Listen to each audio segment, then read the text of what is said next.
Good morning, dear student. Today I am going to present my new video. In this video we will learn about the present tense and its parts. And you all students try to watch the video and understand it. Let us see the video. Subject आपका tense है. Tense क्या है? Tense के बारे में पहले हम लोग जानते हैं कि टेंस कहते किसे. तो a verb form which indicates time is called the tense. मतलब क्रिया का वह रूप जो हमें समय को बताता है, समय दर्शाता है, उसे हम टेंस कहते हैं. टेंस मतलब काल या समय. तो यहाँ पे देखिए हम 3 सेंटेंस यहाँ पे लिए हैं जो क्रिया के रूप को यहाँ पे दर्शा रहे हैं. यहाँ देखिए ये मैंने लिखा है ही गोज, मतलब वह जाता है. ये यहाँ पे है क्रिया का रूप, तो जो बताता है कि यह वाक्य जो है प्रेजेंट में है. दूसरे में देखिए उसी मैंने वही वाक्य लिखा है, लेकिन यहाँ पे रूप जो है परिवर्तन हो गया है. यहाँ गो था तो गो का सेकेंड फॉर्म आ गया वेंट. तो जो यहाँ पे क्या करता है, पास्ट टेंस को बता रहा है. अब यहाँ तीसरे वाक्य में देखिए ही विल गो. ये देखिए ये जो है क्रिया का रूप, तीनों अगर आप सेंटेंस ध्यान से देखिए तो तीनों में क्रिया का रूप बदला हुआ है. और इस क्रिया के रूप के बदलने से हमें समय का ज्ञान होता है कि कौन से समय में कौन सा काम हो रहा है. इसी को हम टेंस कहते हैं. अब इसको और अच्छी तरह से समझने के लिए आप ये टी डायग्राम देखिए. टेंस का ये टी डायग्राम है. यहाँ पे टेंस हुआ. अब टेंस के प्रकार में हम चलते हैं.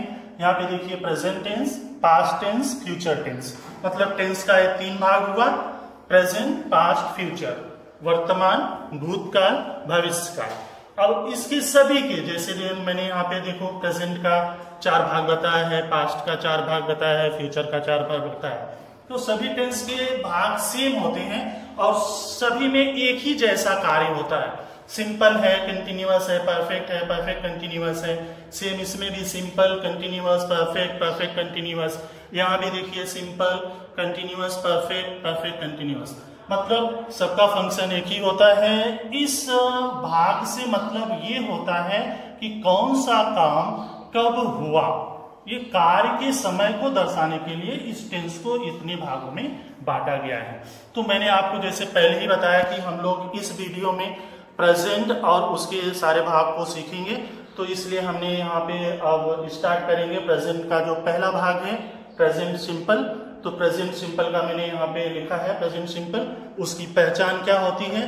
तो पहचान आप हिंदी वाक्य की पहचान आप जान लीजिए कि कोई भी प्रेजेंट सिंपल का जो हिंदी वाक्य रहेगा उसमें लास्ट में, उस वाक्य के लास्ट में क्रिया के साथ ता है, ती है, ते हो, ता हूं, ती हूं आदि लगा रहेगा. जैसे मैंने यहाँ पे देखिए 2 एग्जाम्पल दिखाया हूं हिंदी का.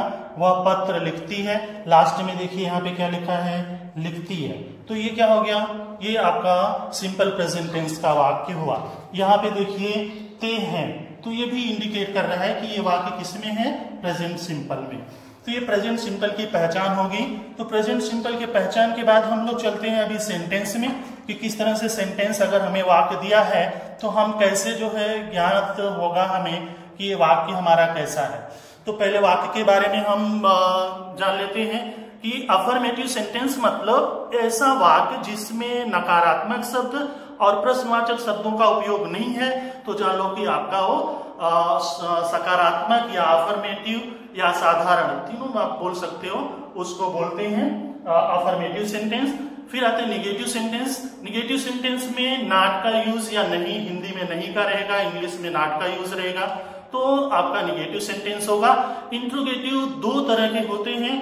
पहला इंट्रोगेटिव जो होता है वह यस और नो टाइप का होता है. उसमें प्रश्नवाचक शब्द, हिंदी वाक्य में प्रश्नवाचक शब्द वाक्य के पहले रहेगा और इंग्लिश में हेल्पिंग वर्ब पहले रहेगी. और दूसरा जो होता है उसमें प्रश्नवाचक शब्द कर्ता और क्रिया के बीच में कहीं होगा. और इंग्लिश वाक्य में कोई भी जो WH फैमिली है, WH फैमिली मतलब व्हाट, व्हेन, वेयर, हाउ, ये सारे, तो वो क्या होंगे इंग्लिश वाक्य में वाक्य के प्रारंभ में पाए जाएंगे। तो ये तीनों वाक्य की पहचान हुई। तो इस वाक्य के अनुसार हमने यहाँ पे लिखा है अफर्मेटिव सेंटेंस। रूल इसका है कि पहले जो वाक्य में जो सब्जेक्ट रहेगा उसको हम लिखेंगे, फिर वर्ब की फर्स्ट फॉर्म या आपली वर्ब की फर्स्ट फॉर्म प्लस यस या ईएस, प्रेजेंट सिंपल के अफर्मेटिव के साथ होता है, और लास्ट में ऑब्जेक्ट। अब प्रश्न ये उठता है यहाँ पे, हमने यहाँ पे आप जरा दूसरा ध्यान से देखिए, यहाँ पे मैंने लिखा है वर्ब का first form oblique verbs first form plus yes या ईएस। प्रश्न ये है कि हम यस या ईएस किस वर्ब में जोड़ें। तो बहुत सिंपल सा आंसर है बच्चों कि जो वर्ब, कोई भी वर्ब जो आप वर्ब लेते हैं, वर्ब मतलब कोई एक्शन वर्ड, जितना भी हम सुबह से लेकर शाम तक जो भी काम हमारे द्वारा होता है उसी को हम क्रिया कहते हैं। तो क्रिया, जो भी क्रिया के किसी भी अगर क्रिया के अंत में ओ लास्ट में उसकी ओ आया हो, सी एच आया हो, एस एच आया हो या एक्स आया हो तो उसमें हम ईएस जोड़ेंगे। और इसके अलावा जो जैसे दूसरा एक वर्ब होती है जिसमें लास्ट में वाई लेटर होता है और वाई लेटर का साउंड अगर ई आ रहे हैं तो हम क्या करते हैं कि वाई को वहां से रिमूव करते हैं और वाई के स्थान पे आई ई एस जोड़ते हैं। और इसके अलावा इन दोनों चीजों के अलावा, इन दो जो शर्तें मैंने आपको बताया, इन दोनों के अलावा जितनी भी वर्ब बच जाएंगी उसमें हम केवल यस जोड़ेंगे।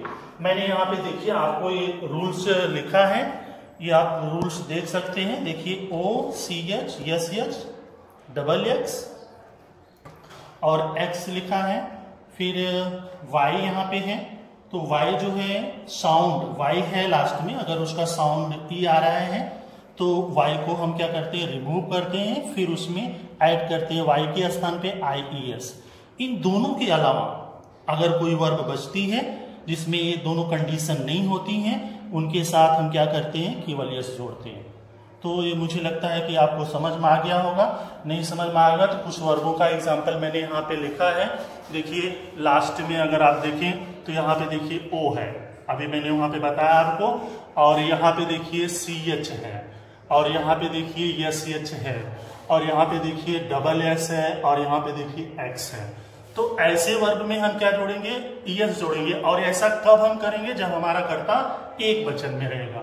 और दूसरा मैंने जो वाई का बताया, यहाँ पे देखिए वाई है, यहाँ पे देखिए वाई है, और इसका साउंड क्या आ रहा है, जब इसको आप पढ़ोगे तो लास्ट में ई आएगा।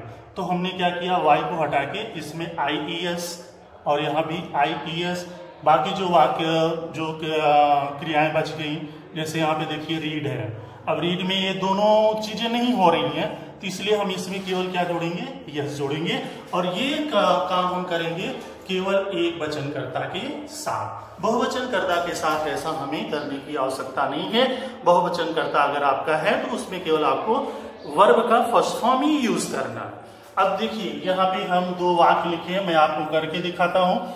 यहाँ पे देखिए मैं अपना पाठ याद करता हूं, तो यहाँ हमने लिखा आई, ठीक। अब देखो सब्जेक्ट यहाँ जो लिखा है, अब इसके बाद वर्ब का फर्स्ट फॉर्म, वर्ब का फर्स्ट फॉर्म क्या है याद करना, तो यहाँ पे क्या हो जाएगा याद करना का लर्न। अब इसमें हम वो नहीं लगाएंगे यस या यस नहीं लगाएंगे क्योंकि आई को एक वचन है लेकिन हम इसको बहुवचन का कर्ता मानते हैं, इसलिए इसमें यस या यस नहीं लगेगा। फिर क्या बचा, ऑब्जेक्ट क्या बचा, अपना पाठ, आई लर्न, फिर अपना की अंग्रेजी माई हो गया, फिर लास्ट में lesson, I learn my lesson, ये हो गया। माई मैंने अपने की अंग्रेजी अगर का है कहीं पे अपना अपनी अपने ऐसा कुछ लिखा है तो जो करता है उसका जो पोसेसिव केस होगा, मतलब सबका होता है अब सब्जेक्टिव केस, पोसेसिव केस और ऑब्जेक्टिव केस, तो जो पोसेसिव केस होगा उसी वही अपने की अंग्रेजी होगी। अब यहाँ दूसरे का देखिए, यहाँ देखिए करता है ही, ये सिंगुलर है तो हमने यहाँ पे ही लिख दिया। फिर दूसरा वर्ब क्या है गाना, गीत गाना, तो यहाँ पे क्या गाना का क्या होगा सिंग ना। तो अब ये देखो ये एक वचन है और ये जो मैंने अभी रूल्स बताया था उसमें से कोई ऐसा वह कंडीशन, दोनों कंडीशन नहीं मिल रही है, इसलिए एक वचन के साथ हम यहाँ पे क्या लिखेंगे, यस जोड़ देंगे। तो ही, सॉरी ये यहाँ ही नहीं रहेगा क्योंकि ये इस फीमेल है, इसलिए यहाँ पे क्या आएगा, सी सिंग्स अ मधुर गीत ना। तो मधुर को क्या लिखते हैं, स्वीट सॉन्ग हो गया, सी सिंग्स अ स्वीट सॉन्ग। तो इस तरह से हम प्रेजेंट सिंपल के ट्रांसलेशन को करते हैं उसके अफर्मेटिव सेंटेंस के। अभी आपको दूसरा सेंटेंस देखते हैं, निगेटिव सेंटेंस। निगेटिव सेंटेंस यहाँ दिया हुआ है, इसके रूल्स यहाँ पे दिए हैं। सब्जेक्ट रहेगा। अब हेल्पिंग वर्ब यहाँ पे देखिए, दो हेल्पिंग वर्ब है, डज सिंगुलर सब्जेक्ट के साथ और डू प्लूरल सब्जेक्ट के साथ, और तीसरे स्थान पे नॉट का यूज होगा। फिर यहाँ पे वर्ब का फर्स्ट फॉर्म होगा, लेकिन यहाँ पे यस या एस जोड़ने की कोई आवश्यकता नहीं है, लास्ट में ऑब्जेक्ट लिखेंगे। अब देखिए यहाँ पे है, वे हॉकी नहीं खेलते हैं। अब इसमें अगर हम कर्ता फाइंड आउट करिए तो मैंने आपको बताया था, एक बार फिर से समझ लीजिए कि अगर वर्ब है, वर्ब एक्शन वर्ड जिसमें एक्शन हो रहा है वही आपका वर्ब होगी। तो वर्ब में कौन लगा के प्रश्न करेंगे तो आपको कर्ता मिलेगा।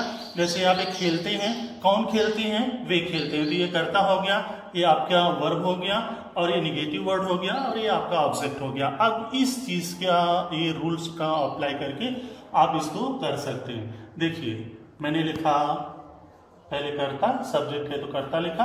अब हेल्पिंग वर्ब, यहाँ पे देखिए बहुवचन है इसलिए यहाँ पे क्या आएगा, डू आएगा हेल्पिंग वर्ब। फिर तीसरे स्थान पे देखिए नॉट है तो मैंने भी नॉट यूज किया, नॉट। फिर देखिए फिर क्या है, वर्ब का फर्स्ट फॉर्म, वर्ब यहाँ पे खेलना है तो हमने इसका फर्स्ट फॉर्म यूज कर दिया, प्ले। फिर देखिए अब बचा क्या, ऑब्जेक्ट, लास्ट में ऑब्जेक्ट क्या है, हॉकी। ये आपका हो गया ट्रांसलेशन। तो they do not play hockey. दूसरा देखिए, वह अपनी किताब नहीं पढ़ता है। यहाँ पे देखिए सब्जेक्ट उसी तरह से फाइंड आउट करेंगे। तो यहाँ पे सिंगुलर हो गया ही, फिर हेल्पिंग वर्ब ही के साथ, एक वचनकर्ता के साथ हेल्पिंग वर्ब डज, फिर तीसरे स्थान पे नॉट। अब पढ़ना का क्या होगा, रीड। अब फिर देखिए अपनी किताब, अभी हमने बताया था अपनी के लिए क्या होगी, ही का पोसेसिव केस। ही का पोसेसिव केस क्या होता है, हीज, और किताब हो। तो इस तरह से ये ट्रांसलेशन आपका हो गया निगेटिव सेंटेंस का। मुझे लगता है कि आपको ये भी वाक्य समझ में आया होगा। नहीं समझ में आया होगा तो फिर से कोई भी दिक्कत होगी तो आप मुझे बताइएगा, फिर मैं समझाऊंगा। फिर तीसरे वाक्य की तरफ चलते हैं, इंट्रोगेटिव सेंटेंस। इंट्रोगेटिव सेंटेंस में देखिए मैंने पहले बताया कि इंट्रोगेटिव सेंटेंस जो होगा ये उसका रूल्स है। अगर हिंदी वाक्य है उसके पहले कोई भी प्रश्नवाचक शब्द से वो वाक्य शुरू हुआ है तो जब उसका हम ट्रांसलेशन करेंगे तो पहले उस कर्ता के अनुसार डज या डू हेल्पिंग वर्ब यूज करेंगे। मैंने ऊपर बताया है कौन किसके साथ यूज होगा। फिर सब्जेक्ट आएगा, फिर वर्ब का फर्स्ट फॉर्म आएगा, फिर ऑब्जेक्ट आएगा, फिर लास्ट में हम क्वेश्चन मार्क लिखेंगे। यहाँ पे देखिए मैंने दो वाक्य लिखा है, क्या वह प्रतिदिन दूध पीता है। अब देखिए प्रश्नवाचक शब्द पहले है, इसलिए इस कर्ता के अनुसार हम इन दोनों में से हेल्पिंग वर्ब यूज करेंगे। ये कर्ता हमारा एक वचन है इसलिए यहाँ पे क्या आ जाएगा, डज। ठीक है, और फिर पीता है मतलब ये किसके लिए है, एक मेल के लिए है, तो यहाँ पे क्या हो जाएगा, ही। ठीक है, does he subject, helping verbs का फर्स्ट फॉर्म पीना, ड्रिंक, फिर देखिए ऑब्जेक्ट मिल्क, और फिर आपका यहाँ पे क्या है, प्रतिदिन। आप यहाँ पे लिख दीजिए डेली, और लास्ट में क्या आएगा, क्वेश्चन मार्क। ये आपका हो गया does he drink milk daily. यहाँ पे देखिए ये पहचान है यस और नो टाइप का, और यहाँ पे ये पहचान, हिंदी में ये पहचान, इंग्लिश में ये पहचान। दूसरा, क्या बच्चे मैदान में खेलते हैं। यहाँ भी देखिए ये बहुवचन है बच्चे, तो यहाँ पे क्या आ जाएगा, डू पहले आ जाएगा, फिर बच्चे हैं, सब्जेक्ट हमें लाना है, तो क्या हो जाएगा, दो चिल्ड्रेन,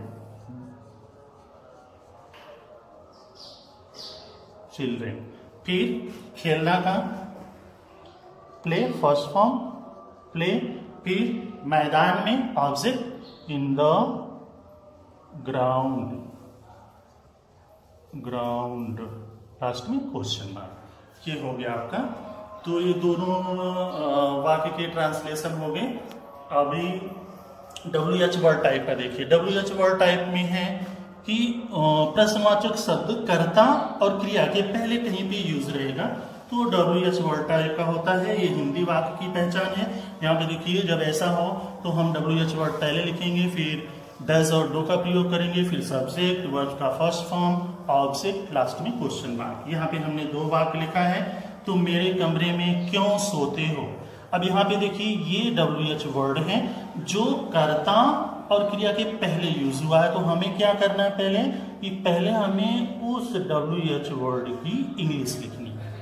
तो क्यों का वाई हो गया। फिर इसके बाद देखिए डू या डज कर्ता के अनुसार, यहाँ तुम है इसलिए यहाँ पे क्या आ जाएगा डू। फिर तीसरा क्या है देखिए सब्जेक्ट, तो सब्जेक्ट क्या आएगा यहाँ पे यू। ठीक है, तो यहाँ पे क्या हो गया why do you.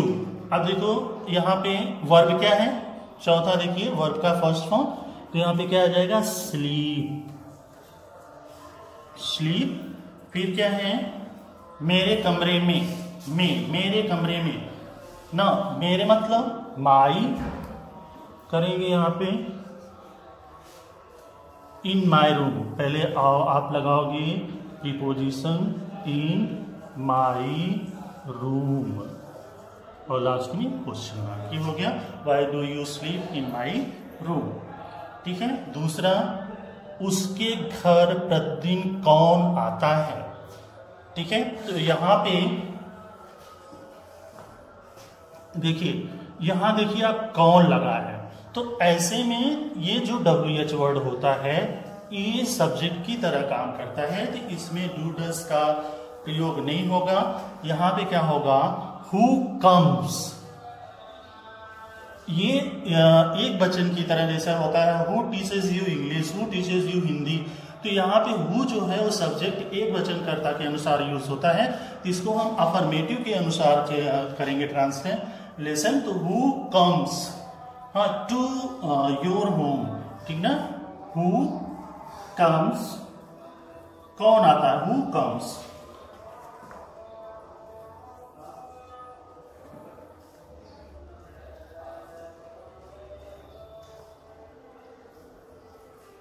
To his house, ठीक ना, उसके घर कौन आता है, कौन आता है प्रतिदिन। प्रतिदिन का यहां लास्ट में आप लिख देंगे डेली।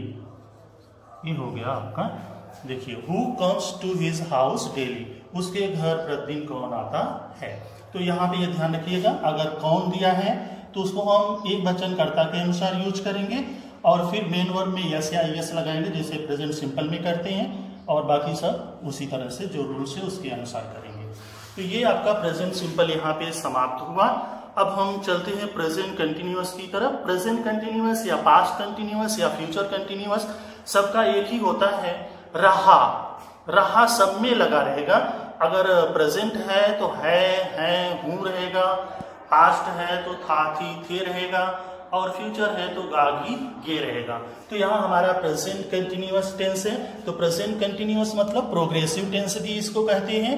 तो यहाँ पे देखिए रहा है, रही है, रहे हो, रहा हूं आदि शब्द आता है।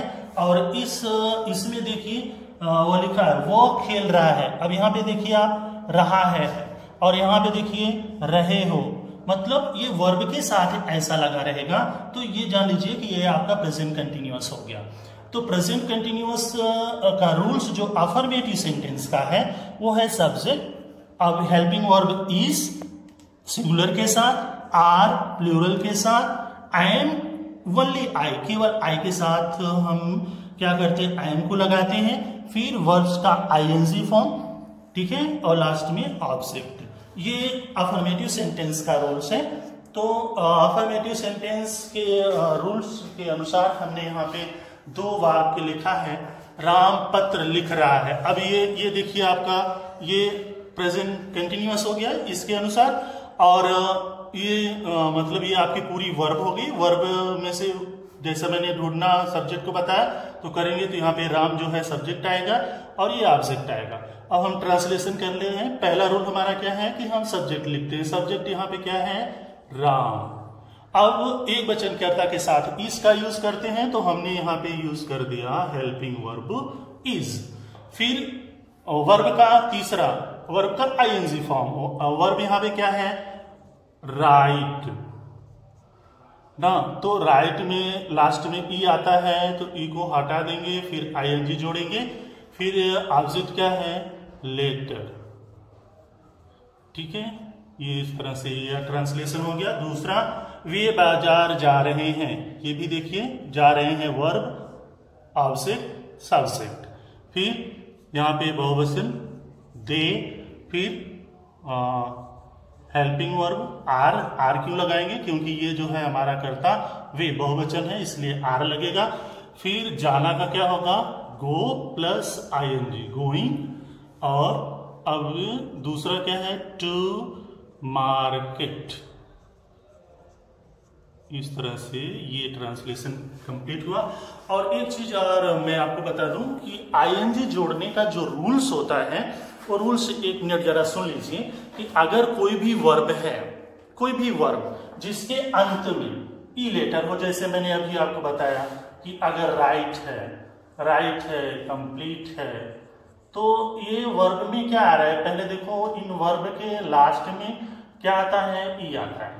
तो जब इसमें हम आईएनजी जोड़ेंगे तो क्या करेंगे, ई को हटा देंगे, ऐसा नहीं तो आपकी स्पेलिंग गलत होगी, ये ध्यान में रखिएगा। ई अगर है तो हम उसको क्या करेंगे, हटा के फिर जोड़ेंगे। ये तो पहला रूल हो गया। दूसरा रूल क्या है कि अगर किसी वर्ब के अंत में सिंगल वावेल हो, सिंगल कॉन्सोनेंट हो और उसके ठीक पहले सिंगल वावेल हो, दोनों सिंगल अगर हैं, तो हम क्या करते हैं, जब आईएनजी जोड़ेंगे तो लास्ट का कॉन्सोनेंट वो डबल हो जाएगा, फिर आईएनजी जोड़ेगा। हम एकदम सीधे उसमें नहीं जोड़ सकते। ये दूसरा रूल आपको दिखा रहे हैं। जैसे देखिए मैंने आपको क्या बोला कि लास्ट में सिंगल वावेल, सिंगल कॉन्सोनेंट और उसके ठीक पहले सिंगल वावेल, देखिए दोनों सिंगल है। अब इसको जब आप करेंगे तो लास्ट का जो कॉन्सोनेंट है वो डबल होगा, फिर आईएनजी आपको जोड़ना होगा, ऐसा। इसी तरह से दूसरा देखिए, पुट, गेट, सेम इसी तरह से इनमें आईएनजी जुड़ता है। इसमें हम क्या करेंगे, देखिए पुटिंग हो गया, लास्ट का कॉन्सोनेंट हमने डबल किया, फिर लास्ट के कॉन्सोनेंट को डबल किया, फिर आईएनजी जोड़ेंगे। ये दूसरा रूल हो गया। तीसरा रूल्स आपका है, तीसरा मैं रूल्स आपको बताऊं, यहाँ बताता हूं आपको। तीसरा रूल समझिए कि अगर किसी वर्ब के अंत में आई और ई हो, आई और ई, तो इसको हम रिमूव करते हैं और उसको उसके स्थान पे वाई लिखते हैं, फिर आईएनजी जोड़ते हैं। जैसे देखो डाई, लाई, टाई, ये तीनों वर्ब आप देखो। अब इसमें जब हम आईएनजी जोड़ेंगे तो यहाँ पे क्या हो जाएगा, डाइंग, ऐसा। फिर यहाँ पे वाई हो जाएगा, आई ई हट जाएगा, लाइन, और फिर इसमें वाई हट जाएगा, टाइम, ऐसा। ये तीन रूल ध्यान में रखिएगा। बाकी आप सभी वर्ब में डायरेक्ट जोड़ सकते हैं, उसका कोई टेंशन नहीं है, केवल ये तीन रूल ध्यान में रखिएगा। अगर इसमें आपने डायरेक्ट जोड़ दिया तो आपकी स्पेलिंग गलत हो जाएगी। तो ये इस तरह से हम लोग बढ़ते हैं अपने अगले सेंटेंस की तरफ। दूसरा सेंटेंस हमारा है निगेटिव सेंटेंस। निगेटिव सेंटेंस मैंने आपको बताया कि नकारात्मक शब्द रहेगा, जैसे यहाँ पे देखिए है। अब देखिए ये आपका सब्जेक्ट हो गया, इज आर एम हो गया, नॉट हो गया, वर्ब का आईएनजी फॉर्म, ऑब्जेक्ट। तो ये निगेटिव सेंटेंस है। इसमें देखिए राम दीवार से नहीं कूद रहा है। अब देखिए कूद रहा है, निगेटिव वर्ड हो गया, वर्ब हो गया, सब्जेक्ट हो गया, और ये दीवार से ऑब्जेक्ट हो गया। अब इसका ट्रांसलेशन हम करते हैं। देखिए राम, अब helping verb is are am में से is singular, are plural, am I, तो यहाँ पे हमने क्या लिख दिया, इज। फिर कूदना, जंप, और इसी में आईएनजी जोड़ देंगे, जंपिंग। सॉरी यहाँ पे देखिए तीसरा मैं भूल गया। तीसरा यहाँ पे क्या आएगा, नॉट आएगा रूल के अनुसार। फिर यहाँ पे क्या आएगा, ये इस तरह से आईएनजी फॉर्म आएगा। फिर ऑब्जेक्ट फ्रॉम द वॉल से, फ्रॉम आ गया, द वॉल, ये हो गया आपका। तो Ram is not jumping from the wall. दूसरा देखो, मैं कलम नहीं खरीद रहा हूं, तो यहां पे क्या आ गया, आई। फिर हमने बताया कि आई के साथ क्या लगेगा, आई एम लगेगा। फिर तीसरे स्थान पे आपका नॉट आ जाएगा। फिर चौथे स्थान पे खरीदना, BUYING, बाइंग। फिर क्या, पेन, ऑब्जेक्ट आपका हो गया। इस तरह से ये भी आपका कंप्लीट हुआ। तो मुझे लगता है कि आपको समझ में आ गया होगा कि निगेटिव सेंटेंस किस तरह से करते हैं। निगेटिव सेंटेंस में हमेशा ध्यान रखिए कि आपको हेल्पिंग वर्ब के बाद नॉट का यूज करना है। अब इंट्रोगेटिव सेंटेंस, यस और नो टाइप का, देखिए मैंने यहाँ पे लिखा है, हेल्पिंग वर्ब आएगा पहले, फिर सब्जेक्ट आएगा, फिर वर्ब का आईएनजी फॉर्म आएगा, फिर ऑब्जेक्ट, फिर लास्ट में क्वेश्चन फॉर्म। यहाँ पे इसी रूल का फॉलो करते हुए हम ये दोनों वाक्य का ट्रांसलेशन करते हैं। यहाँ पे दिया है मोहन, ये सिंगुलर है इसलिए हम हेल्पिंग वर्ब इज लगाएंगे। फिर दूसरा देखिए सब्जेक्ट है, तो सब्जेक्ट यहाँ पे मोहन है, तो यहाँ पे हमने मोहन लिख दिया। फिर देखो क्या है, वर्ब्स आईएनजी फॉर्म, वर्ब यहाँ पे क्या देना, क्या है, गाली देना। गाली देना की क्या होता है, अब्यूज। यहाँ पे ई आएगा तो ई को हमें आईएनजी जोड़ना है, इसलिए ई हटा देंगे, तो क्या हो जाएगा, इज मोहन अब्यूजिंग। ठीक है। फिर क्या है, अपने नौकर को। ठीक है। अब देखिए यहाँ पे क्या लिखेंगे, इज मोहन अब्यूजिंग। यहाँ पे देखिए अपने है, अपने किसके लिए, सब्जेक्ट के लिए लिखा है, तो यहाँ पे क्या लगाएंगे, टू हिज सर्वेंट। ठीक है, ये हो गया लास्ट में क्वेश्चन मार्क। ठीक, तो is Mohan abusing to his servant. दूसरा है, दूसरा देखिए, क्या वह एक गाय खरीद रहा है। अब यह वह यहाँ पे क्या है, सिंगुलर है, इसलिए हम यहाँ पे क्या लिखेंगे, इज। फिर करता वो, ही। ठीक है। फिर खरीदना क्या हो जाएगा, खरीदना का बाय, फिर आईएनजी, इसमें आईएनजी जोड़ देंगे, और फिर एक गाय, अ काऊ, लास्ट में question mark. Is he buying a cow, क्या वह एक गाय खरीद रहा है। तो ये आपका हो गया इंट्रोगेटिव यस और नो टाइप का। इस तरह से हम लोगों ने यस और नो टाइप के क्वेश्चन का ट्रांसलेशन करना सीखा रूल के अनुसार। अभी चलते हैं WH वर्ड टाइप का क्वेश्चन जो होता है, जिसमें WH वर्ड पाए जाते हैं, और उसका रूल्स ऐसा है कि अगर कर्ता और क्रिया के बीच में WH वर्ड का यूज हुआ है तो पहले हम उसकी अंग्रेजी लिखेंगे, फिर हेल्पिंग वर्ब, फिर सब्जेक्ट, वर्ब का आईएनजी फॉर्म, ऑब्जेक्ट, लास्ट में क्वेश्चन मार्क। यहाँ पे देखिए आप, जैसे यहाँ पे क्या है, क्या शब्द है, ये प्रश्नवाचक है, तो इसलिए पहले हम इसकी इंग्लिश लिखेंगे, व्हाट। फिर दूसरा रूल्स देखिए, इज आर एम, कर्ता के अनुसार, तो यहाँ पे क्या आ जाएगा, इज, व्हाट इज। फिर सब्जेक्ट तीसरा, ही, व्हाट इज ही, क्या करना, करना क्या होता है, डू। फिर हम उसमें क्या जोड़ेंगे, ING, what is he doing. फिर में की पोजीशन, इन, फिर in the room, in the room, last में क्वेश्चन हो गया, what is he doing in the room. दूसरा है, वे कक्षा में क्यों शोर कर रहे हैं। अब देखिए यहां पे प्रश्नवाचक शब्द क्यों हो गया। अब यहाँ पे देखिए कर्ता बहुवचन है, इसलिए हम यहाँ पे क्या यूज करेंगे, आर। फिर सब्जेक्ट तीसरे स्थान पे क्या आ जाएगा, दे ना, वाई आर दे। अब शोर करना, हाँ, मेकिंग नॉइज, मेकिंग करेंगे, मेकिंग अ नॉइज, ये होता है शोर करना।